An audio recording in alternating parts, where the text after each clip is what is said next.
আজকে breakfast ready করছি, তার জন্য দেখো একটু তেল দিয়ে দিচ্ছি কড়াতে, আর এই পনিরের টুকরো টুকরো করে নিয়েছি পনিরগুলোকে।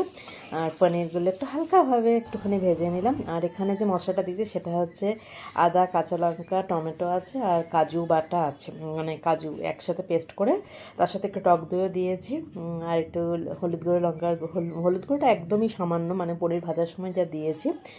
আর হচ্ছে একটু গুঁড়ো লঙ্কা দিয়েছি, নুন সামান্য, একটু চিনি দিয়েছি, দিয়ে একদম গ্রেভি হেভি করে নিলাম। আর সাথে আছে আলুর তরকারি, কাঁচা লঙ্কা আর কালো জিরে দিয়ে করেছি। আর এদিকে পনিরটা দেখো একদম গামাখা হয়েছে, কাজু পনির। তো আজকের আমার ব্রেকফাস্ট রেডি হয়ে গেছে। আর একটু গরম গরম লুচি ভেজে নিচ্ছি, গরম গরম লুচি, তার সাথে আলুর তরকারি আর পনির। কেমন হয়েছে ব্রেকফাস্টটা অবশ্যই জানাবে কিন্তু। মাঝে মাঝে এরকম ব্রেকফাস্ট হলে মন্দ হয় না কিন্তু, তাই না? তো সবাই খুব ভালো থাকো, সুস্থ থাকো, টাটা। আবার দেখা হবে নতুন কোনো ভিডিওর সাথে।